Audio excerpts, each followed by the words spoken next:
ئامادەیی کورد لە بەغدا.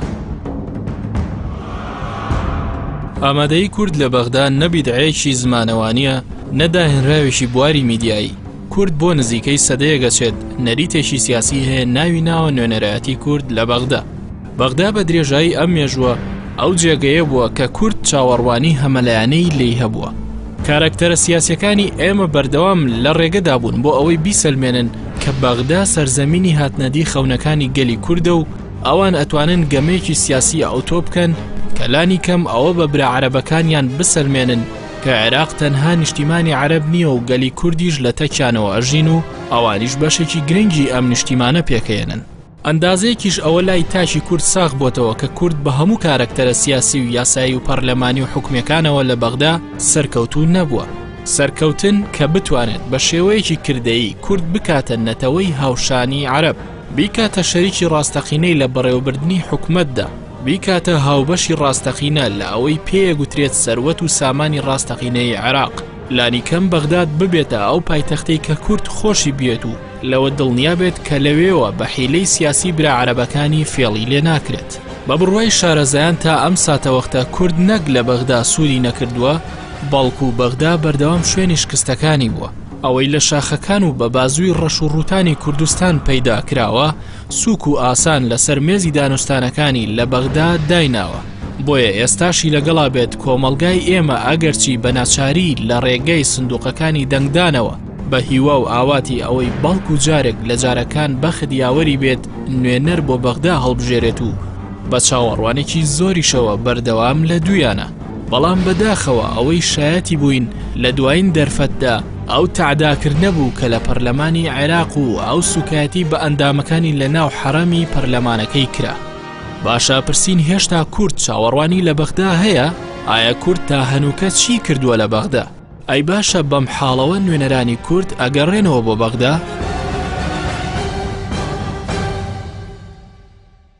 نوێنەر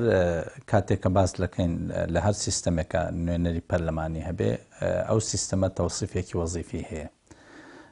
نوێنەر لە هەر وڵاتێکە و لە هەر پەرلەمانێکە ئەگەر سیستەمەکە پەرلەمانی بێ دوو ڕۆڵی ئەساسی و کاریگەری هەیە. ڕۆڵێکیان لە نەخشەدانان یان لە یاسادانانی ئەو وڵاتە دەستی هەیە و ڕۆڵی کاریگەری هەیە. بەشی دووهەمیان چاودێری دەستگای تەنفیزیەکانە لە ڕێگەی ئەو یاسایانەی کە خۆی تەشریع کردوون. کەواتە هەر نوێنەرێک لە نوێنەرەکان بۆی هەیە بەشداری بکات لەو یاسایانەی کەوا بۆ ئەو حکوومەتە بۆ ئەو وڵاتە داڕێژێ و دوایی چاودێری جێبەجێکردنی ئەم یاسایەکە. ئەمە خاڵێکی تر مەرجنی ئەو یاسانەی کە خۆی بەشداری تیاکە چاودێریان بکە. یاساکانی پێشخۆی و دایکی یاساکان کە پێوترێت دەستوری ئەو وڵاتە ئەتوانێت چاودێریان بکەوە لە ڕێگەی ئەمەوە تەقیمی حکوومەتەکە کە حکوومەتێکی سەرکەوتووە یاخود حکوومەتێکی پابەندە بە یاسا و دەستور و ڕێنمایەکانەوە یان نەخێر حکوومەتێکە لە خەت لایدا و پێویستە پەرلەمان بهێنێتەوە سەرخەت. ئەمەوێ بۆ نوێنەرانی کورد لە ناو حکوومەتی فیدراڵیە ئیزافەی خاڵێکی تر بکەم ئەرکێکی تر بکەم نوێنەرایەتی نەتەوەیەک ئەکەن. بۆ نمونە ئێمە لە چوارچێوەی دەوڵەتی فیدراڵیە کە دەوڵەتێکە پێگاتووە لەسەر ئەساسی پێکهاتەی جیاواز کە کوردن لە کورد و عەرەب و تورکمان و کەمایەتی دیکە لە ناو عەرەبا شیعە و سوننە هەیە، لە ناو کەمایەتیەکانی دیکەدا ئاینی جیاوە ئاین و ئاینزای جیاواز هەیە. هەر نوێنەرێک تەمسیلی ئەو مکەونەیەکە کە خۆی سەربەوەیە. بۆ نمونە ئێمە لە بەغدا نوێنەری نەتەوەی لە پەرلەمانی بەغا ئێمە نوێنەری نەتەوەیەکین کە پێوترێن نەتەوەی کوردستان کە نەتەوەی کووردە. ئەم نوێنەرایەتیە دیفاع لەو بەشەکەین لەو یاسایانەکەین کە دائەندرێ کە بۆ وڵاتێک لە چوارچێوەیەکی دەستوریە سیستەمەکەی بەو شێوەیە بێ. دوو جۆر یاسا هەیە. یاسایەکمان هەیە پێوترێ یاسای ئیتیحادی کە سەر تا سەری وڵاتەکە ئەگرێتەوە. یاساشمان هەیە یاسای غیر ئیتیحادی کە بەشێک لە بەشەکان ئەگرێتەوە. بۆ نمونە لە عێراقدا کە باسی دەستورەکەین ئەڵین دەستور بۆ هەموو عێراقە. لە ناو دەستورە کۆمەڵێک مادەی تایە مەسەن مادەی سەودەی دەستوری تایە مادەیەکی حەسریە کە تەنها بۆ مەرکەزە. هەر یاسایەک لە عێراقا دەرەچێت ئەگەر یاساکە ئیتیحادی بوو هەموو عێراق پێوە ملزەمە. بەس ئەگەر یاساکە ئیتیحادی نەبوو ئەوە هەرێمەکان ئازادن لەوەی ئەو یاسایە پابەند دەبن پێوە یانە بۆ پابندبوونیان ئەگەر لە هەرێمەکە پەرلەمانی هەرێمەکە نەفازی ئەم یاسایی کرد ئەوە هەرێمەکەش پابند دەبێت ئەگەر نەفازی نەکرد و تانەی لەم یاسایدا یا خۆی یاسای دیکەی هەبوو ئەوە هەر دەستوریان لە مادەی 120ەکە ڕێگەی داوە بە هەرێمی کوردستان کە یاساکانی خۆی کارپێکە بۆیە سێ ڕۆڵی ئەساسی هەیە بۆ نوێنەری ئەو دەوڵەتانی کە لەسەر ئەساسێکی سیستەمێکی فیدراڵیە لە مەسلەی یاسادانانە و لە مەسلەی چاودێری دەسەڵاتی تەنفیزیە و نوێنەری ئەو نەتەوەیەکە کە ئەو ئەبێتە نوێنەریان یا لەو نەتەوەی هەڵبژێراوە لە ڕاستیە پرسیاری ئەوەی کە کاری نوێنەرەتی ئێمە چییە ئالۆزە بەڵام ئێمە تا ئەو کاتێک کە لە چوارچێوەی عراقی فیدراڵە بمێنینەوە ئەبێ نوێنەرەتیمان هەبێ ئەبێ نوێنەرەتیمان هەبێت لە ناو پەرلەمانە ئەبێ نوێنەرەتیمان هەبێت لە داو دەستگاکانی تری دەوڵەتی عراقا بە شێوازی ئەم نوێنەرەتیکردنەدا بچینەوە زەرورە بەڵێ زەرورە زۆر زەرورە بەوەی کە ئەم مۆدلی لە 2023 تا ئێستا پێی لە بەغا بووین گۆڕانکاری تیا بکەینەوە لەو چوارچێوەشە ئێمەوەکو بزوتنەوەی گۆڕان لە ڕاستیە هەوڵی گەڵاڵەکردنی پرۆژەیەکە دەین لەگەڵ جووری توێژینەوەی سیاسی خۆمان بەڵام ڕۆڵی ئێمە لە ناو پەرلەمانە کۆمەڵێک ڕۆڵە هەنێکی پەیوەندی بە تەشریعاتەوە هەیە ئەو یاسایانەی کە پەیوەندیان بە دەوڵەتی عراقەوە هەیە زۆر گرنگە نوێنەرانی کورد لەوێ بن ڕێگر بن و هاوکاریش بن لە هەمان کاتا ڕێگر بن لەو یاسایانەی کە دژی هەرێمی کوردستان هەوڵ ئەدرێت دەربکرێەوە هاوکاریش بن بۆ ئەو یاسایانەی کە لە بەرژەوەندی خەڵکی کوردستانە ڕۆڵە تەشریعیەکە ڕۆڵێکی گرنگە خۆی بەداخەوە تەسەورێک لە لای خەڵکی کوردستان و لە لای خەڵکی عراق دروست بووە کە چاوەڕوانی هەموو شتێک لە پەرلەمانتارەکە کە لە ڕاستیە ڕۆڵی پەرلەمانتار دووشتە یەکێکیان ڕۆڵێکی ڕقابیە ڕۆڵی چاودێریکردنە بەسەر داو دەستگاکانی دەوڵەتە ڕۆڵی تریشیان تەشریعیە بەڵام ئێستا خەڵک چاوەڕێی ئیشی جێبەجێکردنیش لە پەرلەمانتارەکە و ئێستا ئێمە خۆمان لە ڕاستیە لە غیابی ئەوەی کە ئەو خەڵکانی کە لەوێ وەزیرن ئەو خەڵکانی کە لەوێ داو دەستگای دەوڵەتی جێبەجێکردنان لە سلکی تەنفیزیان وەکو پێویست ئیشی هاوڵاتیانی هەرێمی کوردستان ڕایی ناکەن هەموو پەرلەمانتارانی کورد ئێستا بەشێک لە ئیشەکەیان بووە بەچی بووە بەوەی کە بە دوای مامەڵە و بە دوای ئیشوکاری هاوڵاتیانە بڕۆن کە لە ڕاستیدا ئەمە ئیشی پەرلەمانتار نییە ئیشی پەرلەمانتار وەکو پێم وتی بریتە لەوەی کە لە تەشریع نەهێڵێ هیچ یاسایەک و هیچ پرۆژە یاسایەک بۆ نمونە موازنە بە تایبەتی پرۆژە یاساکانی تری کە پرۆژە یاسای ئیتیحادین لە دژی خەڵکی کوردستان و لە دژی بەرژەوەندەکانی خەڵکی کوردستان نەهێڵین تێبپەڕێەوە کۆمەڵێک پرۆژە یاساشمان لە ڕاستیە لەو چوارچێوەیە ڕاگرتووە نەمان هێشتووە تێبپەڕێ ئێمە بووین وامان کردووە کە تا ڕادەیەک تا ئێستا مفاوەزات لەسەر کۆمەڵە یاسای گرنگ بۆ نمونە محکەمەی ئیتیحادی عەفوی عام کۆمەڵێک پرۆژە یاسای تر سەرنجی خۆمانمان لەسەرداوە ڕامان گرتووە ئەمە لە ڕۆڵی تەشریعیە ڕۆڵێکی ڕێقابیش هەیە کە ڕۆڵە ڕێقابیەکە لە ڕاستیە لە پەرلەمانە بە شێوەیەکی گشتی تا ڕادەیەکی زۆر پەککەوتووە بۆ پەککەوتووە چونکە ئەم حکوومەتە ئەم سیستمە سیاسی کە لە عێراقا هەیە حکوومەتی هەمووانە بە بەشداری هەمووان لەبەرەوەی ئۆپۆزیسیۆن نییە وای کردووە کە ڕۆڵی ڕێقابی پەرلەمان زۆر لاواز بێ کەمە بەخۆی لە ڕاستیە خراپە بە کوردی و بە کورتی ڕۆڵی ئێمە وەک نوێنەرانی کورد کۆمەڵێک شتە یەکێکیان وەکوتم ڕۆڵە تەشریعیەکەیە ئەوەی تریان ڕۆڵە ڕێقابیەکەیە جیاواز لەوە هەتاکو ئێمە لە چوارچێوەی دەوڵەتی عێراقا بین وەکو نظامێکی فدرالی ئەبێ نوێنەرانی کورد لە بەغا بن نوێنەرانی کورد لە بەغا بن بۆ پەیوەندیکردن لەگەڵ سەفاراتە لەگەڵ کۆنسوڵخانەکانە لەگەڵ نوێنەرانی دەوڵەتانی بیانیە لەگەڵ هێزولانە سیاسەکانی تری عێراقا پاشە نوێنەرانی کورد لە ڕاستیە لە کۆی 328 کەس نزیکەی 65 کەسن یعنی ئەگەر هەرێمی کوردستان لە مستەقبەلا ببێ بە دەوڵەتیش هەر سەفارەتێک بکاتەوە لە دەوڵەتی عێراق لە ڕاستیە پێویستی بەوە دەبێت کە لە سەفارەتێکە 65 کەس دەوام بکە لەبەرەوە نوێنەرانی کورد و ڕۆڵی نوێنەرانی کورد زۆر جار بەداخەوە لە ناو قەوسێکە بە هەڵە لێ ئەڕواندرێ ینی بەشی زۆری خەڵک پێی وایە ئەبێ هەموو شتێک یان هەموو بەرپرسارەتێک لە ئەستۆی ئەوانە نەخێوانیە لە ڕاستیە نوێنەرایەتی کورد بەشێک لە نوێنەرایەتی خەڵکی کوردستان پێگەهێنن بە نوێنەرایەتی کورد سەرۆکی کۆمار لەسەر پشکی خەڵکی کوردستان سەرۆکی کۆمارە ئەوانەی کە لە ئەنجومەنی وەزیرانان ئەوانەی کە لە سلکی ئەسکەریان ئەوانەی کە لە داو دەستگاکانی تری با بڵێن جهەی تەنفیزیان ئەو هەموو ئەوانە نوێنەرایەتی کورد چ لە ئەنجومەنی نوێنەران چ لە سەرۆکایەتی کۆمار چ لە داو دەستگای دەوڵەتی عێراقا لە جهەی تەنفیزیا پێکەهێنن یعنی بۆ خۆتان نەزانن ئێمە پێش هەموو شتێ پەرلەمانتارین کاری پەرلەمانتاری پێم وایە لای زۆربەی خەڵک ئاشکرایە کە ئێمە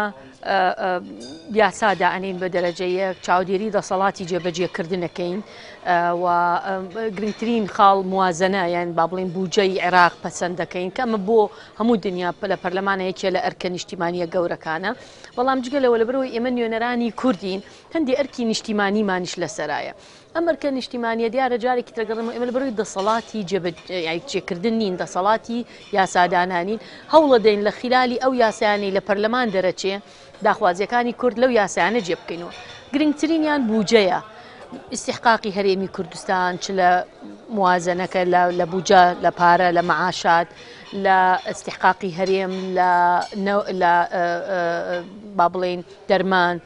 ئەوەی کە پێوترێ پتاقی تەموینی واتە فۆرمی خۆراک استحقاقی هێزی پێشمەرگی کوردستان هەر شتێکی تر پەیوەندی بە پارەوە بێ بەداهاتەوە بێ ئەوە ئێمە بەرپرسین لێ و پێشم وایە لە چەند ساڵی ڕابردووە تەنانەت ئەم ساڵ تەحدیدەن لەگەڵ بوونی ئەم قەیرانە گەورەی دارایی لە عێراقا ئێمە کۆمەڵێ هەوڵی لایەنەکانی ترمان پوچەڵ کردەوە توانیمان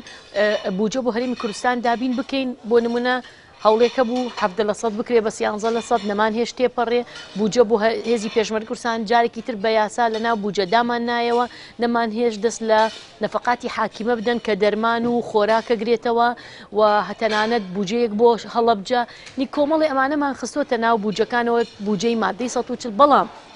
ئەم ساڵ تەحدیدەن ساڵەکانی تر جێبەجێکرا بەڵام ئەم ساڵ تەحدیدەن دوو کێشە لە عێراقا هەیە یەکێکیان کێشەی نەوتی بینی بەغدا و هەرێم یەکلا نەبووتەوە تا هەرێم نەوتەکەی ڕادستی بەغانەکە ئەم کێشەی گەیاندن و یان گەیشتنی بودجە و قوتی خەڵک بۆ کوردستان بەردەوامە بێ کە ئەمەیان ئیتر لە دەستی پەرلەمانتار و نوێنەری کورد نەماوە ئەمە چۆتە دەسەڵاتی جێبەجێکردنەوە و حکوومەتی هەرێمی کوردستان بەرپرسیارە لێ کەواتە ئێمە یاساکەمان دەرکرد و استحقاقی کوردمان لە یاساکە جێ کردەوە بەڵام ماوەتەوە جێبەجێ بکرێ خاڵی دووەم ئەمڕۆ ئەزمێکی مالی و اقتصادی زۆر گەورە لە عێراقا هەیە هاتنە خوارەوەی سعری نەوت لە $100 بۆ بەرمیلێک بۆ $30 ئەمە بەڕاستی هەموو عێراق تووشی قەیرانێکی دارایی و با بڵێن ئابووری گەورە کردووە بۆی ئەمە هەرێمی کوردستانیشی گرتوتەوە ئەمە جگە لەوەی ئێمە کۆمەڵی قەراراتی مەجلیسی قیادەی سەورە هەیە بەردەوام لە ئیشکردنین وتوانی ومانە هەندێکی هەڵبهۆشێنین هەندێکی ماوە گەڕانەوەی زەوی وزارەکان هەندێکیمان گەڕاندوێتەوە هەندێکی ماوە تعدیلی قانونی نیزاعاتی مولکیمان کردووە ینی من پێم وایە تا حدێکی زۆر توانی ومانە ئەو ئەرکانەی کە لەسەرمانە وەکو کورد لە ناو ئەنجومەنی نوێنەران وەکو پێتم و دەسەڵاتی یاسادانان بەش بە حاڵی خۆمان کارەکانمان جێبەجێکەی ئەمەش معنای ئەوەنی قسووریمان نەبووە حتمما کێشەکانی بەغا ململانە سیاسیەکانی عێراق ڕەنگە هەندێک جارویان زۆر جاش ڕێگر بوو بێلەوەی بتوانین هەموو بەرژەوەندەکانی باڵای کورد جێبەجێ بکەین لە پەرلەمانی عێراقی کاری پەرلەمان چوار کاری سەرەکیە کارێکیان بریتە لە کاری یاسادانان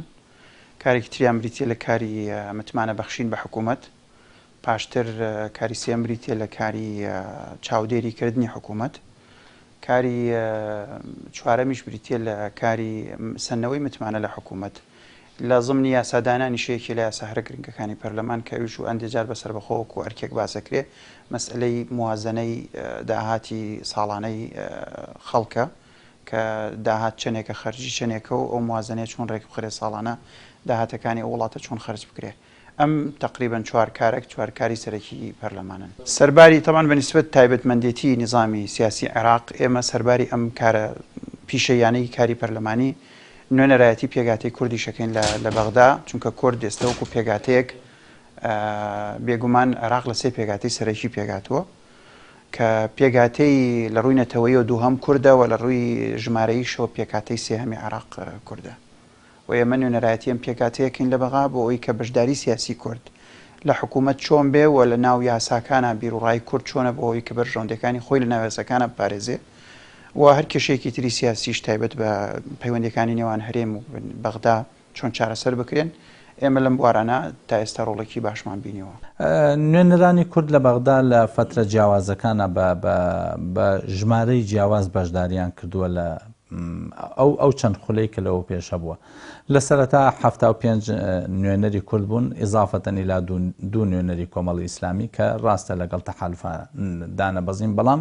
ئەوە یەکێک بوو لەو دەست پێشخەریانەی کۆمەڵی ئیسلامی کە دوو نوێنەرەکەی خۆی هەرچەنە هیچ هێزێکی سیاسی ئامادە نەبوو هاوپەیمانەتی لەگەڵ کۆمەڵی ئیسلامی بکە بەڵام کۆمەڵی ئیسلامی هەر لە سەرەتاوە باسی لەوە کردووە کە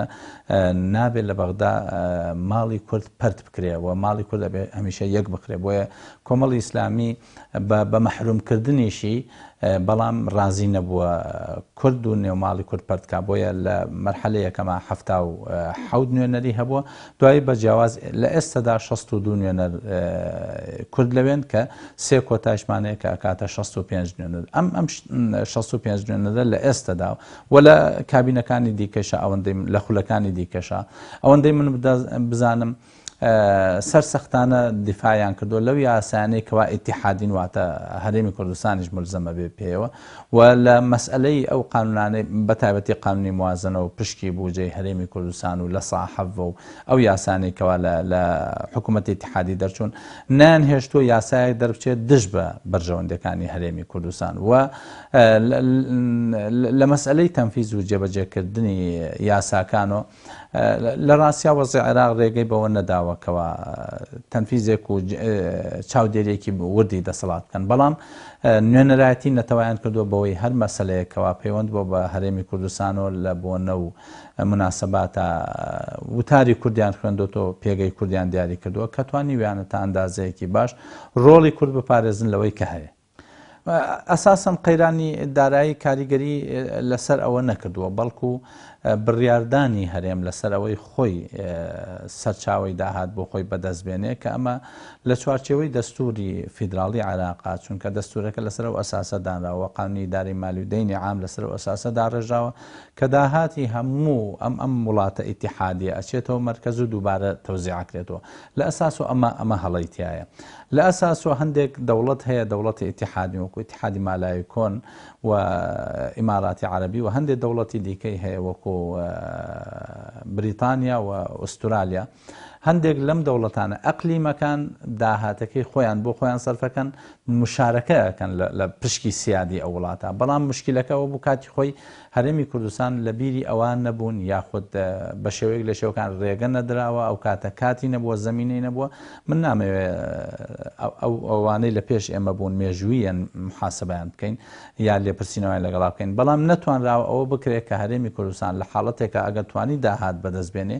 ئەو داهاتە بۆ خۆی سەرفەکاتەوە لە زیادەی ئەو داهاتە پشکی خۆی یا بەشداری خۆی یا ئەوەی کە ئیلتیزامە لەسەری لەگەڵ دەوڵەتە ئیتیحادیەکە جێبەجێیەکە بۆیە کاتێک هەرێم کە بڕیار ئەدا لەسەرەوەی داهاتی سربەخۆ بۆ خۆی دیاری بکە بەو خەونەی کەوا هەموو داهاتێکی سربەخۆ هەموو داراییەکی سربەخۆی سیاسی بەدەزێنێ بۆیەوە هەنگاوێکی یەکەم بووە ئەم هەنگاوە وای کردووەکەوە مافە داراییەکانی هەرێم لە عێراق بە شێوەیەک لە شێوەکان نەهێنت یا ڕێگەی لێ بگرێت چونکە ئەگەر لە بیرمان بێت لە موازناتی لە 2010 بەدواوە یعنی پشکێک نەو دیاری کراوە کە حکوومەتی هەرێم ڕادستی حکوومەتی ئیتیحادی بکە اینجا لە 150,000 بەرمیلەوە دەست پێەکە تا 250,000 بەرمیل تا 275,000 بەرمیل تا 400,000 بەرمیل تاوەکو 550,000 بەرمیل ئەمە ئەو قۆناغانان بێجگەلەوەی لەناو دەستوری ئیتیحادیەوە لە قانونی ئیداری مالی و دەینی عامە سەرجەم داهاتەکانی ناوخۆی دەوڵەتی ئیتیحادی داهاتی ئیتیحادی خاڵە گومرگیەکانە داهاتی زەرایبە چکە زەرایب زەریبە قانونێکی ئیتیحادیە گومرگ قانونێکی ئیتیحادیە هەرچەندە مەسئلەی مادەی 106 کە باسی ئیراداتی ئیتیحادیەکە تا ئێستا یاسای بۆ نەڕێژاوە و من لە چەند بۆنەیەکەوە لە ڕێگەی چەند کەناڵێک و ئێستش لە ڕێگەی و کەناڵە بەڕێزەی ئێوە باس لەوەکەم کە ئەو یاسایە یەکێکە لەو یاسا هەستیارانەی کە لە ئێستادا ئەیانەوێ ئەو یاسایە تەمریر بکرێ و تەشریع بکرێ کە سەرجەم داهاتە ئیتیحادیەکانی هەموو عێراق کۆنتڕۆڵەکان لە ڕێگەی عێراقەوە پێویستە کورد بە مامەڵەیەکی هەستیار لەگەڵم یاسایە بکات چونکە کە بوو بە یاسا ئیتر بوو بە یاسا لە کاتی بوون بە یاسا و یاسایەکی ئیتیحادیش بێ هەرێم ملزەمە بێ بۆیە من بڕوام وایە هەرێم لەسەر ئەساسی مقدمەیەکی هەڵە بڕیاریداوە بۆی نەتیجەی هەڵەیداوە بەدەستەوە ڕاستی ئەم پرسیارێکی ئالۆزە لە دوای 2023 کورد چی کردو لە دوای 2023 لە ڕاستیە بەرپرسیارەتەکە دابەشە بێ بەسەر خولەکانە هەموو خولێک لەو قۆناغی خۆی چی کردووە ڕەنگە ئالۆسترین خول بە نسبەتی لە 2023 سەیریکەی تا ئێستا ئەو خولەی ئێمە بێ ئێمە هێشتا نەچووبووینە پەرلەمان داعش تقریبن سێ بەشی خاچی عراقیان لە سێ بەشێکی خاچی عراقی داگیر کردبوو بارودۆخی اقتصادی گەیشت بۆ سەر یعنی ئاستێکی زۆر خراپ حکوومەت تا ڕادەیەکی زۆر تا ڕادەی ئەوەی کە با بڵێن قەیرانێکی ئابووری گەورە ڕووی تێکردبوو و ئەزمەی سیاسی و ئەزمەی اقتصادی لە بینی هەولێر و لە بینی بەغایە گەیشت بۆ ترۆپک و ئێمە لە کاتێکا دەست بەکاربووین وەکو ئەم وەکو خولی سێ لە ڕاستیە ئالۆزی سیاسی لەو خولەی ئێمەیە وەکوتم ئالۆزی اقتصادی ئالۆزی عسکەری و ئەمنی گەیشت بۆ ئاستێکی ئێزگار ناخۆش کە توانای جموجۆڵ و توانای ئەوەی کە تۆ قسە لەسەر کۆمەڵی قەزیە بکەیت کە پەیوەندی بە مافە نەتەوەییەکانەوە هەیە پەیوەندی بە مافەکانی خەڵکی کوردستانەوە هەیە تا ڕادەیەک ئالۆز بوو بەڵام من هیچ نایشارمەوە لە ڕاستیە لە 2023ەوە تا ئێستا بەو شێوازەی کە بەردەوامین وەکو کورد لە ناو عملی سیاسی عێراقا شێوازێکی سەرکەوتوو نییە ئاستێکە ئەبێ خەڵکی کوردستان ئەوە بزانێ کە لە 2023ەوە بەهۆی بوونی کورد لە بەغا ینی چەندین ملیار دۆلار لە بەغاوە بە نەقدی هاتۆ بۆ هەرێمی کوردستان بەڵام لە هەرێمی کوردستان نەتواندراوە ئیسیسمار بکرێ لە هەرێمی کوردستان دزراوە بردراوە تاڵان کراوە وەکو پێویست نەخراوەتە خزمەتی ئاوادانکردنەوەی ئەم هەرێمەوە ئەویان شتێکی ترە یعنی تا 2012 و 2013 لە 2004ەوە پێنجەوە بە 5 ملیار دلار و 6 ملیار دلار تا گەیشتە 13 ملیار دلار و 14 ملیار دلار لە موازنەی عراق بەهۆی وجودی نوێنەرانی کورد و بەهۆی ئەوەی کە کورد بەشێک بۆ لە پرۆسی سیاسی عراق هاتۆتە ئەم هەرێمەوە بەڵام کە لەم هەرێمەوە پارەکە دیزە بە دەرخۆنەکرا و نەتواندراوە لەم سێ محافظە و دواتریش کە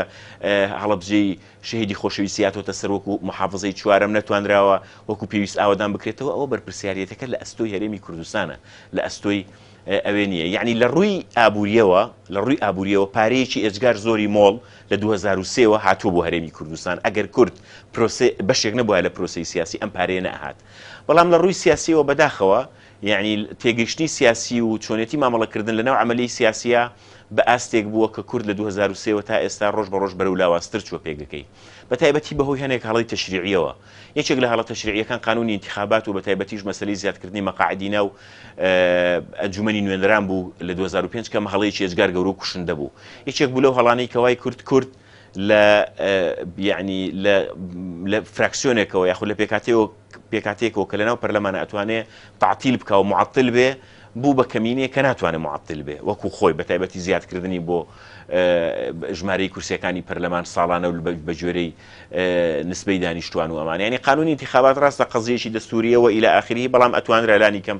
جێبەجێ نەکرێ ئەمە ئاستێکێتی ئاستەکەی تری لە ڕووی سیاسیشەوە مامەڵەی ئێمە مامەڵەیەک بووە کە وای کردووە نوێنەرانی کورد لەوێ نەتوانن بە خیتابێکی دقیق بڕۆنە پێشەوە چۆن ینی لێرە بە بەردەوامی تۆ بەشێک بووی لە پرۆسی سیاسی لە عێراقا و بەردەوامیش لێرە تهدیدی ئەوەت کردووە کە جیا ئەبمەوە تهدیدەکەش خۆتان نەزان لە ساڵی چەندەوە بەردەوامە لە 2009 و 2010ەوە لایەنێکی سیاسی و بە تایبەتیش برادرانی پارتی دموکراتی کوردستان خەریکی تهدیدی ئەوەن جیا ئەبینەوە جیا نابینەوە یعنی ئەمە وای کردووە جۆرێ لە وجودی کورد لە بەغا و لە ناو عملی سیاسیە قەلەقیەک دروست بکات کە هەموو هێز عێراقیەکان پێیان وایە کورد بە جۆرێ لە تەکتیک و بە جۆرێ لە فێڵ تەنانەت ماوەتەوە لە ناو عملی سیاسی هەر کاتێک بووی بکرێت جیا ئەبێتەوە کە ئەم خیتابە وەکو خیتاب وەکو دروشمبازی لە ڕاستیە ڕەوانیە بەڵام مەسلەی کارکردنی کورد کارکردنی لایەنە سیاسی کوردستانیەکان فراکسیۆنە کوردستانیەکان نەتەوەی کورد و گەلی کوردستان بۆ ئەوەی کە هەرێمەکە بەرەو ئەوە بڕوە لە مستەقبەلە مافی چارەی خۆنووسینی خۆی دەوڵەتی خۆی کیانی خۆی ڕابگەێنێ ئەمەیان زۆر ڕەوایە بەڵام نەک بەم سیاسەتە پڕ لە دروشمبازیەی کە لە ڕاستیە لە ڕووی سیاسیەوە زەربەی گەورەی داوە طبعا لە ڕووی تریشەوە بۆ نمونە ئێمە لە ڕووی دیبلۆماسیەوە نەمانتوانیەوە ئیستیفادە لە غیتائی دەوڵەتی عێراق بکەین مەسەلەن بە گوێرەی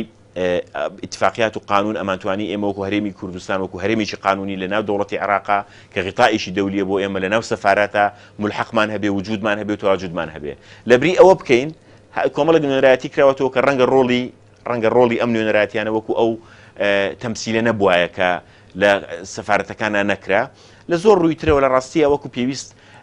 نەمانتوانیوە بچینە پێشەوە بەڵام ئەگەر بڵێ لە 2003-2004ەوە نوێنەرانی کورد هیچیان نەکردووە لە ڕاستیە هەر وجودی ئەوان و وجودی کورد لە ناو عملی سیاسیە کە بەهۆی وجودی ئەوانەوە بووە خۆتان نەزانن وەکوتم چەندین پارات و تارێمی کوردستان لە ڕووی سیاسیەوە کورد یعنی ئەم غیتاءە دەولیەی کە هەی بووە کە توانیوتی مامەڵە بکە کە توانیوتی ئاسمانەکەی کراوە بێ بۆەوەی کە فڕۆکە بێ و فڕۆکە بڕوا و عیلاقاتێکی دەولی و دیبلۆماسی تا ڕادەیەک دروستکە لە ئاستی خۆیە ئەمە هەمووی بەهۆی ئەوە بووە کە تۆ تا ئێستا لە چوارچەوەی غیتائی دەوڵەتێکای کە پێی ئەوترێت دەوڵەتی عێراق لەبەرەوە لەو چوارچێوەیەدا بێگومان وجودی کورد و وجودی نوێنەرانی کورد گرنگە. ینی کێماڵی نوێنەرانی کورد لە بەغدا سەر و کۆماریش ئەگرێتەوە، وەزیرەکان ئەگرێتەوە، هەندێک کەسمان لە دەستگا و دەستە سربەخۆکان هەیە و پەرلەمانتارانیش ئەگرێتەوە. ڕەنگە منەوە حەق بدەم بخۆم تەناوکو پەرلەمانتارەکان قسە بکەم و من سێ خولە لەوێم. دیسانەڵێم و ئێمە هەموو ساڵێ توانیومانە بوجە تێپەڕێنین ئیستیحقاقی هەرێمی تیابێ، هەموو ساڵێک توانیومانە لە بوجەیە پارەیەک بۆ قەرەبووکردنەوەی خەڵک یان با بڵێن ئاوارەکانی مادەی 140 جێبەجێ بکەین. کۆمەڵی یاسامان بۆ پێزی پێشمەرگە و بۆ قەرەبووکردنەوەی کە سوکاری ئەنفال دەرکردووە. جارێکی تەکی دەکەمەوە ئێمە کۆمەڵی یاسای قەراراتی مەجلیسی قیادەی سەورەی بەعز کە دژ بە کەرکووک و تعریب و گەڕانەوەی زەویزارەکانە هەمومان ینی ئەو قەرارانەمان هەڵوەشانێتەوە، بەڵام کێشە جارێکی تر لە جێبەجێکردنایە. بەڕای ئێمە مەسەن بە نسبەت مادەی 140ەوە تا ئێستا ئێمە لە هەنگاوی یەکەمین، هەنگاوی دووەم هەنگاوی سەرژمێریە. ئێمە لە خولی یەکەمەوە یاسای سەرژمێریمان دەرکردووە لە عێراق، بەڵام لایەنەکانی تر عەرەبە شۆڤێنیەکان تەنانەت هەندێک لە تورکمانەکانیش کاتی خۆی ڕێگریان کردو لەوەی کە سەرژمێری لە عێراق بکرێ، چونکە ئەوان نەزانن ئێستا ئەگەر سەرژمێری لە کەرکووک بکرێ ڕێژەی کورد زیاترە. اینجا مەرحەلەی سێمی مادەی 140 ڕاپرسیە، ئەوان ترسیان لەوە هەیە لە کاتی ڕاپرسیەکەیە کەرکووک یان خەڵکی کەرکووک دەنگ بۆ گەڕانەوەی کەرکووک بدەن بۆ سەر هەرێمی کوردستان. تایسەوەکوتم لە مادەی 140 نەمانتوانیوە هەموو بە فقەرەکانی جێبەجێ بکەین بەهۆی ئەو ئاستەنگیانەی خراوەتە بەردەممان. من پێم وایە ئاستەنگی زۆرمان لە بەردەم بۆ چ لە ڕووی مادیەوە چ لە ڕووی جێبەجێکردنی یاساوە. بۆ نمونەکوتم یاسای سەرژمێری دەرمان کردووە ئێمە بە جهودی کورد دەرچوو ئەو یاسایە، بەڵام حکوومەت جێبەجێ ناکات. خۆی ئەگەر بەو شێوەیە سەیریکەی ئەبێ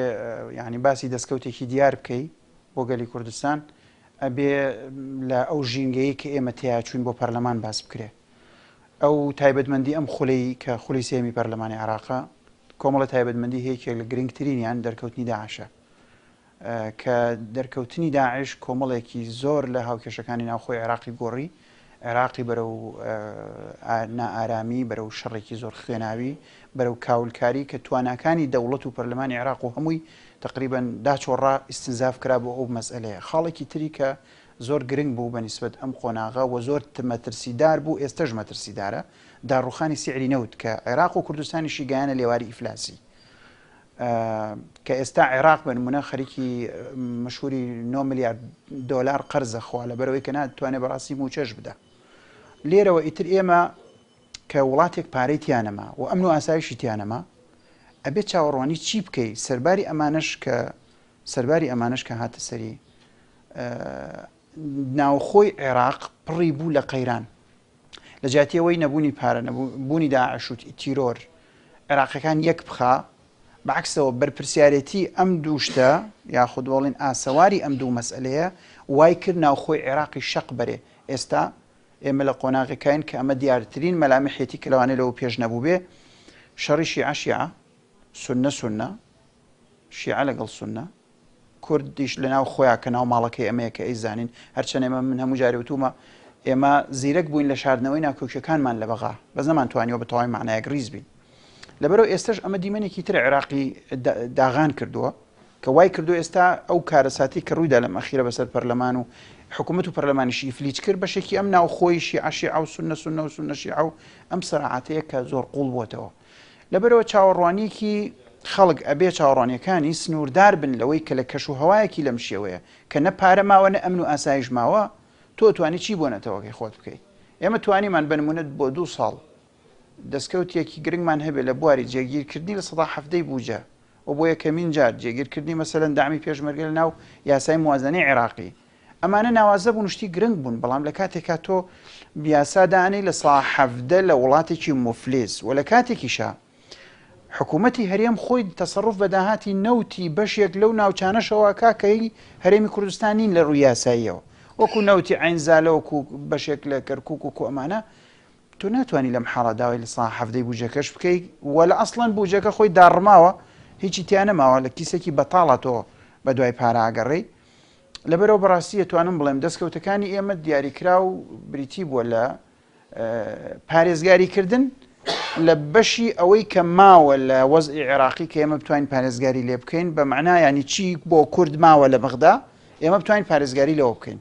بتوانین لە هەڵوێستە جیاوازەکان و قەیرانەکانە نوێنەرایەتێکی باشی کورد بکەین. نەیەڵین کە کورد لە هیچ یاسایەکە ئەوەنەی کە بتوانین غەدری لێ بکرێ. ئێمە تەرکیزمان لەسەر ئەم کارە بووە چاوەڕوانیەکانی گەلی کوردستانیش لە پەرلەمانتاران نابێت لە سنووری ئەوانە بێت کە لە دەرەوەی پیشەی پەرلەمانی بێ. ینی ئێمە لە وڵاتێکین کە ئێمە کەمینەین، کەمینە ناتوانێت ئیرادەی خۆی بفەڕستکا لەسەر زۆرینە. لەبەرەوە ئێمە لە سەرەتای دەستپێکردنی ئەم خولەشەوە جۆرێک لە تەبایی هەبوو لە نێوان شیعە و سوننا بۆ تێپەڕاندنی قۆناغی مالیکی بەرەو قۆناغێکی نوێ کە ئەمە وای کردبوو ئەوان زۆرینەیەکیان پێگەێنابوو. ئەم زۆرینەیە وایە کرد کە کاریگەری کورد لە پێگەێنانی حکوومەتی یەکەمی عەبادیە زەعیف بێ و ئێمەش لە دەرەوەی دەسڵاتی ئێمە بوو کە بتوانین کارێکی تر بکەین غەیری ئەوەی کە کردمان. بۆی قەناعەتم وایە چاوەڕوانیەکانی خەڵک ئەبێ پەیوەندێکی ڕاستە و خۆی هەبێ بەو ژینگەیەوە کە چی ئیمکانیاتێک هەیە لە عێراقا تا من بەدەستی بێنم. بنمونە یەکێک لەوانەیە کە ئێمە لە هەڵمەتی هەڵبژاردنە زۆرمان باس کردەوە باوەڕی جددیمان پێێتی ڕەنگە شخصی خۆمان و خێزانەکانمان بەشێ بین لەو مەسئلەی قەرەبووکردنەوەی زیان لێکەوتوانی ئەنفال و کیمیاباران و ناوچەکانی جینۆساید و ئەم شوێنانە بەس تۆیسە لە خەزینەی وڵاتێکا قسەکەی کە 4-5 ملیۆن موچەخۆری هەیە ناتوانێت موچە بدا و موچەکانی کەم کردوەوە. بە لێرا باسی هەرێمیش ناکەم، باسی هەموو عێراقەکەم بە شێوازێکی گشتی. تۆ باسی قەرەبووکردنەوەی چی بکەیت لە کاتێکا ئەو 3-4 ملیۆن ئاوارەی هەیە ناتوانێت خێمەیەک و نانێکی بۆ دابین بکە. تۆ ئێستا باسی ئەوە بکەیت ئێستا ئەبێ قەرەبوو بکەیتەوە ئێقەی پارە نییە، لەسەر چی ئەساسی قەرەبوو بکرێتەوە کە پارە نەبێت. بۆیە بەڕاستی خەونەکانی ئێمە، پلانەکانی ئێمە، ڕیکلامی هەڵبژاردنەکانی ئێمە پەیوەست بوو بە عێراقێکەوە کە ئەو عێراقە بێ ئێمە کارمان بۆ کردبوو کە عێراقێ بوو پارەی لێڕژە و عێراق بوو تا حدێکی باش ئەمن و ئاسایشی تقریبەن کۆنتترۆل کراو بوو پێش لەوەی کە ئەم وەزعی داعشە بێتە کایە کە لە سەرەتای خولەکەی ئێمە دەستی پێ کرد. لە دوای ئەوە هیچ نەمایێتە تا تۆ بڕۆی خەڵکێسە چاوەڕوانەکانی ئەبێ بەرێتە کوێ قود فەلاحەکانی کوردستان کە ئەمە مەسئلەیە کە نەئەبوو دەدەقە وەختی پەرلەمانتار بگرێ. ئێمە بە دەیان سەعاتی وەختمان بۆ تەلەفۆن بۆ لەگەڵ وەزارەتی بازرگانی، لەگەڵ سەرۆکایەتی پەرلەمان، لەگەڵ سەرۆکایەتی وەزیران، لەگەڵ وەزارەتی دارایی، لەگەڵ وەزارەتی بازرگانی، لەگەڵ پەرلەمانتارانی هاوڕێمان بە ئیمزاکۆکردنەوە بە شەڕکردن لەسەرەوەی فەلاح گەنمیاوە بە حکوومەت پارەی باتێ. ئەمە پێویستی بەوەیە فشار بکەی وەکو پەرلەمانتار. ئەمە سەرەتاییترین معنای یاسایی و مافی هاوڵاتیە. بەس لە وڵاتێکا کە پارەی نییە مفلیسە شەڕی داعشیشی توش بووە پڕیشێتی لە گەندەڵی تۆ سەیرەکەی بەنسبەت ئەمە بەشێکی زۆر لە کاتی ئەمەی گرتووە. دەمێنێ سەر دەستکەوتێک بڵێم وڵا ئەوەتە 200 ملیاری دینار هاتۆ بۆ من ئەمە بە دەستکەوت باسکەم. ئەمە دەستکەوت نییە لە حەقیقەتەوە نەبوو دەدەقە کاتی ئێمەش بگرێ. بەڵام ئێمە لە وڵاتێک کاژین بەڕاستی چی بەسەری چۆ نەماوە. عێراق هەر ئەوەی ماوە ڕاگەیەنرێت کە وڵاتێکی مفلیس و فاشیلە و کۆتایی پیاتوە. ئەمەی عێراق ماوە لەناو ئەمە ئێمە ئەگەڕێن بە دوای دەستکەوتە خەڵکی ژەبێ بزانێت کە چاوەڕوانیەکانی بچێ بخاتە سنووری ئەوەی کە چی هەیە من پێیکەم ئەسڵان. ئێمە بەشێکین لە دەوڵەتێک کە ناوی دەوڵەتی ئیتیحادیە کەویش دەوڵەتی عێراق. ئەم دەوڵەتە ئیتیحادیە لە ڕێگەی دەستورێکەوە داڕێژاوە کە کوردێکێکە لە پێکاتە سەرەکیەکانی. ئەم دەوڵەتە ئیتیحادیە پەرلەمانێکی هەیە و حکوومەتێکی هەیە و هەیئەتێکی سەرۆکایەتی کۆماری هەیە و کۆمەڵی مؤسساتی ئیتیحادی هەیە، کۆمەڵ مؤسساتی غیر ئیتیحادیشی هەیە. مەفروض وایە ئێمە لەو پەرلەمانە ئیتیحادیە وجودی خۆمانمان هەبێت تا ئەو کاتەی بڕیاریەوە دەین کە لەگەڵ ئەم دەوڵەتە ئیتیحادیانین کەواتە وجودمان لە ناو پەرلەمانە ئەبێ یعنی وەکو چۆن ئیلتیزامێکە کە ئەبێ وجودمان هەبێت لە ناو پەرلەمانە. بەڵام ئەم وجودەی ئێمە لەبەرەوەی لە ماوەی پێشوودا نوێنەرانی کورد تووشی فشارێکی زۆر ناڕەحەت و ناتەبا هاتن بەوەی پەرلەمان لەلایەن خۆپیشاندەرانەوە کۆنتترۆل کرا و عزێتی پەرلەمانتاران درا. بەڵام جێگەی سەرنج بوو کە ئەو پەرلەمانتارانە زۆرینیان پەرلەمانتاری کورد بوون و ئەو خۆپیشاندەرانەی زۆر چاک دەیانزانی کەوا کورد بەشێک نییە لەو گەندەڵی لەناو حکوومەتی لانی کەم زۆرینەی گەندەڵیەکە کورد نەیکردووە. زۆرینەی گەندەڵیەکە ئەو سیاسیانە کردووە کە حکوومەتیان بەدەستەوە حکوومەتیش بەدەست فراکسیۆنی زۆرینەیە کە فراکسیۆنی هاوپەیمانی نیشتیمانیە کە فراکسیۆنی شیعەکانە. لە بری ئەوەی با بڵێن محاسبەی بەرپرسانی خۆیان بکەن تۆڵیان لە نوێنەرە کوردەکانە کردووە کامە شتێکی زۆر نەشیاو بوو. لەوەش نەشیاوتر ئێمە ئەو بەڕێزانە ئەو نوێنەرانە چەند خوشکێک لەوێ گیریان خواردەبوو کە لە شیمەی عراقی و لە شیمەی خەڵکی کووردا ئەوە جێگەی قوبوڵ نییە کە پەلەماری ئافرەت بدرێ و هەوڵی لێدان و هەوڵی عەزێتدانی بدرێ. بۆیە ئێمە تاوەکو ئەو وەزعە چاک نەبێتەوە، تاوەکو سیستەمێک لە عراقایە ئەو سیستەمە نەتوانن لە ڕووی ئەمنیوە بیپارێزن، چ لە ڕووی سیاسیوە و چ لە ڕووی ئەمنیوە ئەندام پەرلەمانەکانی ئێمە پارێزراو نەبن، ئەوە ناگەڕێنەوە بە بەغدا، چونکە ممارەسەی حقوقی پەرلەمانی لە کاتێکا کرێت تۆ هیچ فشارێکی سیاسی لەسەر نەبێ و هیچ فشارێکی ئەمنی لەسەر نەبێ. لە ڕاستیە ئێمە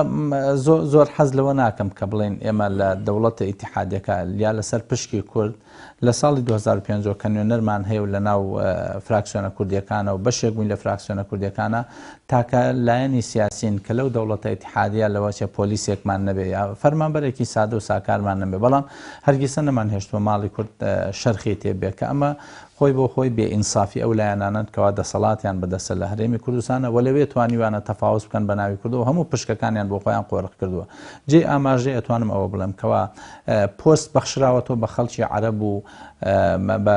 بە خەڵکێکی تر کە کورد نەبوون لەسەر حسابی کورد موازنە و پشکی موازنەی هەرێم دابەش کراوە، بەڵام کۆمەڵی ئیسلامی لاوە مەحروم کراوە. لەگەڵ ئەمانە هەموویە ئێمە نەمان هێشتووە هیچ شەرخێک و درزێک بکەوێتە نێوان فراکسیۆنە کوردیەکان و لە هەمیشە لە مەسەلە نەتەوایەتیەکانە لەگەڵ فراکسیۆنە کوردەکانە بووین. سەبارەت بەو دۆخە ئاڵۆزەی کە لەم دوایانە ڕوویدا، ئێمە ئاڵۆزیەکان هەفتەیەک لەبەر ئەوەی پێش ئەوەی ئاڵۆزیەکان ڕووبدا کۆبوونەوەی چڕوپڕمان هەبوو لەگەڵ سەرۆک فراکسیۆنەکانە. زیاتر لە 4 کۆبوونەوە من داکۆکیم لەسەر ئەوە کرد کە ئەو ئاڵۆزی کە ئێستا هەیە ئاڵۆزیەکە ئێمە بەشێک نین لەو ئاڵۆزیە، چونکە ئەو ئاڵۆزیە ناتەبایی نێوماڵی شیعە بوو، کێشەی نێوماڵی شیعەیە، بە تایبەتی کە لە عێراقا نەعەدالەتیەک و نادادپەروەریەک هەیە کە ئەویش ئەوەیە کە عراق بە شێوەیەک لە شێوەکان دەسەڵات و حکوومەتی عراق قۆرخ کراوە، لەناو ئەم قۆرخکاریش لەناو هێزێکی سیاسی زیاتر. بۆ نمونە حیزبی داعوە لە سا 80 پۆستەکان کە نزیکەی 80,000 پۆستە نزیکەی 6,000 پۆستی قۆرخ کردووە، بۆیە دەوڵەتەکە قۆرخ کراوە بۆ ئەم حیزبە. لەگەڵ ئەمانە هەمووی ئەم نەعەدالەتی هەیە، ئێمە هەوڵماندا کە برادرانی خۆمان کوردەکان بگەڕێنەوە بۆ هەرێمی کوردستان بۆ ئەوەی فشارێک دروستکەین لەسەر هێزە شیعیەکان و لەگەڵ هێزە سونیەکان کەوە کێشەی خۆتانە، ئەگەر کێشەکانتان چارەسەرەکەن ئێمە ئامادەین شەریکێکی حەقیقی بن، ئەگەر ناتوان چارەسەریکەن زەخت لە ئێمە مەکەن کە ببینە بەشێک لە کێشەکان، چونکە مانەوەمان لێ تووشی ئەو ئیهانانە ئەمان کاتە بەشێک لە کێشەکان. خاڵی دووەم مەسیجێک بۆ خەڵکی هەرێمی کوردستان کە ئێمە نوێنەری نەتەوەیەکین لە پەرلەمانێکی ئیتیحادیە. پێمان خۆش نییە کە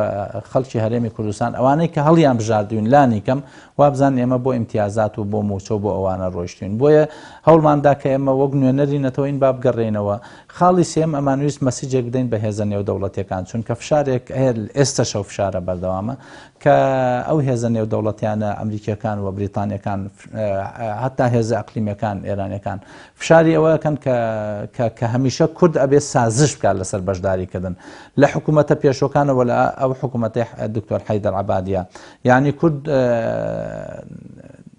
هەموو ڕێو شوێنەکان کرابوون ئینجا کورد بەشداری کردووە، کۆمەڵێک مەرجماندانە مەرجەکانیان هیچی جێبەجێ نەکرد.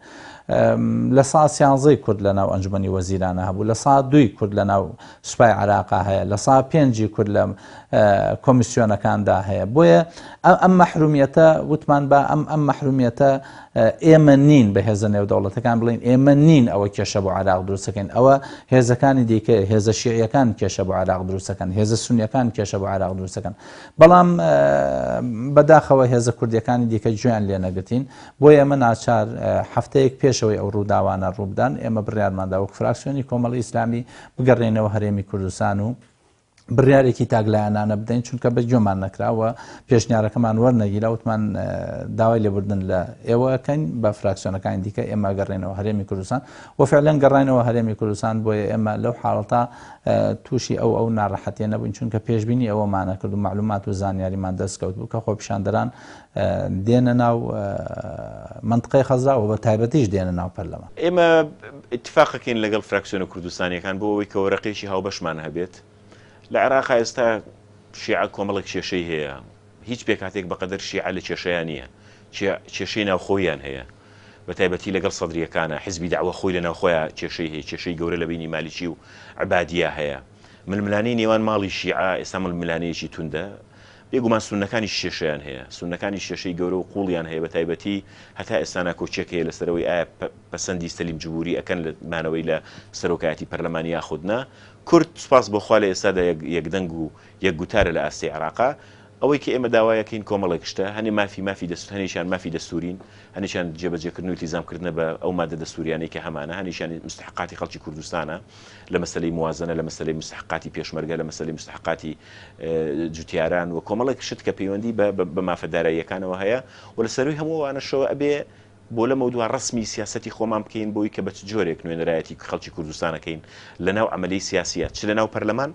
چ لە ناو حکوومەتە بەڵام پێمان وایە بەم شێوازی کە لە 2023 تا ئێستا ئیداری پێدەین نە دەوڵەتی عێراق بەم شێوازە ئەڕوا بڕێوە نە ئێمەش وەکو کورد چیتر ئەتوانین چاوەڕوانی ئەم فەوزا گەورەیە بکەین کە لە عێراقا هەیە بەم شێوازەی کە هەیە ئەوەی کە گرنگە ئەوەیە مختصر مفید بە کوردی پێتان بڵێم و بە کورتی پێتان بڵێم ئەوەیە کە وەک فراکسیۆنە کوردستانەکان خەریکی و سەرقاڵی ئامادەکردنی وەرەقەیەکین بۆ تەفاوز و گفتوگۆکردن ئەمڕۆ خۆتان نەزانن ئێمە کۆبوونەوەی هاوبەشمان هەبوو و بڕێرمان چەند دەرگای گفتوگۆمان کردوتەوە لەگەڵ هێز عێراقیەکان لەسەر مێزی گفتوگۆ بە مفاوەزات ئەتوانین و ئەزانین کە ئەتوانین چی بکەین و چی نەکەین چوونەوەمان نەچوونەمان بۆ بەغا ئێمە نەماوتوە ناچینەوە چونکە منیش لەگەڵ ئەو ڕاو بۆ چوونم تا ئێمە هەرێمی کوردستان بەشێک بین لە عێراق قراری دابڕانی تەواتی لە عێراق قرارێکە بێ میلەتی کورد بیدا نە هیچ حیزبێک ئەتوانێ بیدا نە هیچ فراکسیۆنێکە بێ بیدا ئەمەش لە کاتێک ئەو بڕیارە ئەدەین ئیتر بە تەواوەتی پەیوەندیەکانمان لەگەڵ حکوومەتی ناوەندی بپچڕێ و بتوانین اعتیماد بکەینە سەر خۆمان لەبەر بوونی هێشتا کێشەی بینی بەغدا و هەرێم پێویستیمان بە بەغدا بۆ شەڕی داعش ئێستاش کۆمەڵێ دنیای دەرەوە و ڕێکخراوی دەرەوە و هاوپەیمانی نێودەوڵەتی هاوکاری هێزی پێشمەرگە بۆ شەڕی داعشەکە لە ڕێی حکوومەتی عێراقەوە لە ڕێی وەزارەتی دیفاعی عێراقەوە ئێمە تایسە بوجەمان لە بەغاوەیە تایسە دەرمانمان لە بەغایە تایسە پسولەی خۆراکمان لە بەغدایە تایسە کەرکووک و ناوچە دابڕاوەکان معاشی خەڵک کارەبامان هەموو شتێکمان بە حکوومەتی ناوەندیە بۆیە ئەم قرارەکی ئەوە ئاسان نییە بەڵام چوونەوەی ئەم جارەمان جیاوازیەکی ئەبێ ئەوەیە کە ئێمە ناتوانین بەم وەزعە خراپێ و ڕەوشە سیاسیە و ئەم ململانیە سەختە و نیزاعی لە بینی کوتلەکان هەیە بڕۆینەوە بۆ بەغا چکە ئێمە نامانەوێت بەشێک بین لەم سیڕاعی هەیە یعنی ئەگەر گوێتەنانەت لە ڕێکەوتنامەکەی بینی یەکێتی نیشتیمانی کوردستان و بزنەوەی گۆڕانیش بگریت تەکیدمان کردوتەوە لەسەرەوەی ئێمە نابینە بەشێکی هیچ سیڕاعێکی تائیفی نە لە عێراق نە لە مەنتیقەکە نە سیڕاعی بینی تائیفەکان خۆیان بۆیە ئێمە چاوەڕێکین ئەو کێشانەیە یەکلا بێتەوە مەسلەی چاکسازی تەواوەتی ئێمە کورد لەگەڵ چاکسازین لەگەڵ گۆڕینی کابینەین لەگەڵ ئەوەین هیچ کەسێک مقدس نییە لە عێراقا گۆڕینی دەموچاوەکان بەڵام ئەبێ بە ڕێگا دەستوری و یاساییەکان بێت ئێمە کە گەڕاینەوە جارێکی تر تەکید لە شەراکەتەکەینەوە تەکید لەواکەینەوە کە کورد مامەڵی پێکاتەیەکی سەرەکی لێ بکرێ و پراوێز نەخرێ لە قەرارەکانە و پێش وایە لە ماوەی ڕابردوو ئەوەمان کردووە یعنی بۆ نمونە تەیارێکی معەن لە ناو پەرلەمان چەند ویسیان فەرزی ئیرادی خۆیان بکەین ئێمە وەکو کورد دانیشتەکانمان بەجێهێش وتمان ئێمە وەکو کورد بەشداری ئەم دانیشتانە ناکەین کە بە زۆری لایەنێک بیەوێ بەرژەوەندی خۆی بسەپێنێ و هەموو جارێکیش ئەگەر لە کوردستانیشا کێشەمان هەبوو بێ هەوڵمان داوە لە بغا بە یەکدەنگی یعنی دیفاع و داکۆکی لە بەرژەوەندەکانی خەڵکی کوردستان بکەین وەڵاهی متابعەش نییە لە کوردستانەوە ئێمە تەنها لە کاتی مشکلەکانە وەفدێک دێ بۆ بەغا 2-3 ساعت ئەمێنێ و ئەگەڕێتەوە کێشەکان بە هەڵواسراوەی ئەمێنێتەوە ئەمە پێویستمان بەوە هەیە قیادێکی باڵا و ئەغورفەیەکی عملیاتی بەردەواممان لە بەغدا هەبێت وەکو قیادەی سیاسی کورد ئەبێ پەرلەمانتارەکان و بێ سەرۆکی فراکسیۆنەکان ئاگادار بن یعنی کی لە کێشەکانمان بەردەوام ئەو بۆ وەفدی حکوومەت هاتووە بێەوەی پەرلەمانتار و ڕئیسی فراکسیۆنەکان بزانین چیان کردووە یا چی اتیفاقیەکیان کردووە 2-3 ساعت و گەڕاونەتەوە دواتر ئێمە نەمانتوانیوە بە دوواداچوون بۆ هیچ اتیفاقی بکەین لەبەرەوە کوردیش یعنی با بڵێن مەسئولێتی لەسەر شانەکە نەمانتوانیوە لە ناو حکوومەتی عیبادیە داواکانمان جێبەجێ بکەین بەڵام حکوومەتی عیبادیش بەرپرسی یەکەمە لەوەی کە پاشگەز بووتەوە یان زۆربەی داواکانی ئێمەی ڕێکەوتنامە سیاسیەکە جێبەجێ نەکردووە بە تەکید ئەبێ حکوومەتی هەرێم لەگەڵ پەرلەمانتارانی لە بەغا لەگەڵ نوێنەرەکانی هەماهەنگی تەواوی هەبێ ئێمە دەمێکە داوا ئەکەین کۆمیسیۆنێکی مفاوەزەی دائیم لەگەڵ بەغایە دروست بێ بەڵام تایسە بەداخەوە دروست نەبووە تا ئەو کۆمیسیۆنە ئەو ژووری عملیاتە ئەو سەرکردەی سیاسی بەغا دروست نەکەین من پێم وایە کێشەکانمان بەردەوامە بێت یعنی عێراق بەردەوام لە کێشەیە و کێشەکان بەردەوامە بێ ئێستا شەڕی تێرۆر هەیە یەخەی هەموو لایەکی گرتووەتەوە بەڵام من پێم وایە عێراق پێکاتەکەی ئەخوازێ ئەبێ عێراق ببێ بە فیدرالیات تا عێراق فیدرالیەتی تری غەربی و خوار و ئەمانەی لێ دروست نەبێ کێشەکان بەردەوامە بێ ئەگە کێشەکانی عێراقش بەردەوام بوو حتا سیناریۆ جیابوونەوەش لە عێراقا واردە بەڵام من پێم وایە دەوڵەتانی دەڕۆژ بەرەو ئەوە ئەڕۆن قەناعەت بکەن کە ئیتر دەبێت لە عێراقا کۆمەڵی فیدرالیات دروست ببێت خۆی چوونەوەی ئێمە و نەچوونەوە بڕیارێکی کوردستانیە خاڵی یەکەم بۆ ئەم بڕیارە حیزبەکانمان ئەمڕۆ ئێمەیان ڕاستپارد بوو بۆەوەی کە لە جیاتی ئەوانیش و لە جیاتی هەموو گەلی کورد ئێمە ئەم بڕیارە بین ئەچینەوە یان ناچینەوە ئەچینەوە ئەگەر عێراق مابێ کە تا ئێستاش عێراق بە نەخۆشی و بە ئیفلیجی ماوە و تا ئێستاش هەرێمی کوردستان بەشێکە لە عێراق ئێمە دەوڵەتێکی سەر بەخۆمان ڕانەگەیانەوە تا نەچینەوە بۆ بەغدا بەس چۆن ئەچینەوە بێ بەرامبەر ئەچینەوە بێ مەرج ئەچینەوە لە ژینگەیەکی ناتەندروستی ئارامی و ئەمنیە ئەچینەوە بێگومان نەخێر بە قەناعەتی من پێویستە کورد خۆ بگرێ زوو نەچێتەوە بۆ بەغدا بۆ ئەوەی نەچوونەوەی بۆ بەغدا ئەسڵم کاتە کارتێکی فشاری نەتەوەی بۆ فەرزکردنی هەندێ مەرج بۆ ئەوی بەلانی کەم لەم گۆڕانکاریە وەزاریە و لەو مەرجانەی کە ئیمکانی هەیە حکوومەتی عێراق جێبەجێ بکە ئێمە کۆمەڵێک لەو مەرجانە دابین بکەین پێش لەوە بگەڕێنەوە بەڵام ئیش و پیشەی ئێمە لە پەرلەمانە ئەگەر کورد قەراری داوە دەوڵەتێک دروستکەوە پەرلەمانی عێراق ئیفلیج بکە ئەبێ و پەرلەمان ئەو بڕیارە جێبەجێ بکەین بەس ئێمە و تا ئێستا هیچ حیزبێکی سیاسی کوردستانی بڕیاری ئەوەی نەداوە ئێمە لە عێراق جیا ببینەوە و ئێمەش وەکوتم لەو چوارچێوەی کە پیشەی پەرلەمانتار چییە و ئیمکانیەتی ئەم ژینگەیە چی ئیمکانێکی تیا بۆ دەستکەوت ئێمە لەو چوارچێوە کارەکەین گەڕانەوەشمان بێگومان ئەگەر مەرجەکانمان جێبەجێ نەکرێ ئەگەر ژینگەیەکی تەندروستی کارکردن نەبێ ئێمە ناگەڕێنەوە بۆ پەرلەمانێکە حتە ژیانی ئەندامەکانیشی لە مەترسیابن ئێمە سیاسی کاری ئینەکە کاری یعنی کارەکە لە چوارچێوە شتێک کە ممکنە لە چوارچێوەی ئەمەی کە ئێستا بەردەست و ممکنە کە لە عێراقا بکرێ ئەبێ بڵین باشترین هەڵوێست بۆ کورد لە هەموو قۆناغەکانە ئەبێ چی بێ لە هەموو قەیرانەکانە ئەبێ چی بێ چ دەستکەوتێ چاوەڕوانەکرێ بنمونە ئێستا گۆڕانکاری وەزاری لە ئارایە کورد ئەوێت چۆن بەشداری ئەم گۆڕانکاری وەزاری عێراق بکە کورد ئەبێ چۆن بتوانێت ڤیتۆ هەبێ گەرنتی هەبێ کە وەکو پێگاتەیەک بڕیارەکانی ناکرێت بەژێر بڕیاری زۆرینەوە کە ئێستا هەوڵێکی زۆری هەیە لە سەردەمی مالیکیەوە تا ئەمڕۆ هەوڵ هەیە بۆ ئەوەی کە حکومی زۆرینە لە عێراقا فەرزکرێ کە مینەکان قبولی بکەن بیانەوە و نەیانەوێ ئێمە ڕێگە نادەینەوە ڕۆبدا ئەگەر بگاتەوەی پەرلەمانیشی فلیج بکەین ڕێگە نادەین شتێ بەسەرمانە بسە پێێنرێ کە ئیرادەی میلەتەکەمان قبولی نەکاوە لە دژی بەرژەوەندەکانی ئێمە بێ ئێستا بەداخەوە من لە وڵاتێکی سیستماتیکە ئیش ناکەین تا ئەوانەی کە ئەتوانرێ بەدەستبێنرێ دیار بن تۆ بەم بڵێ عالەمەی دیارەت چی بەدەزێنی ئێمە لە وڵاتێکەکەی نازانین بەیانی کودتایتیا ڕۆدا بەیانی ئەبێتە شەڕی ناوخۆی بینی شیعەکان لە عێراق بەیانی ئیرادێکی نێودوڵەتی دروست دەبێت کورجیا بێتەوە لە دوای مەسەلەن بەیانی کەمە بەستم کاتێکی نزیکە کورجیا بێتەوە لە عێراق داعش کۆتایی پێدێ داعش بە قووە دەکرێ لە وڵاتێکین کۆمەڵی هاوکێشەی نێودەوڵەتی و ئیقلیمی بەسێتەوە کە نازانی نە ئابووری جێگیرە نە ئەمن و ئاسایشی جێگیرە نە تەوافقاتی سیاسی جێگیرە نە دەستورێکی دەستور بە معنای کەلیمە حاکمە نە پەرلەمان بە تەواوی معنا ئەتوانێت کاری پەرلەمانی بکەن نە مەحکەمەکان بتوانن سەر بەخۆ بە تەواوی معنا بە نەزاهەتەوە ئیش بکەن مؤسساتی ئەم وڵاتە هەمووی لە حاڵەتی فلیج بوونایە لەبەرەوە عالەم جەنجاڵە هەرچیمان پێکرایکەین ناتوانین لەوە زیاتر بەڵێنێکی تر بین.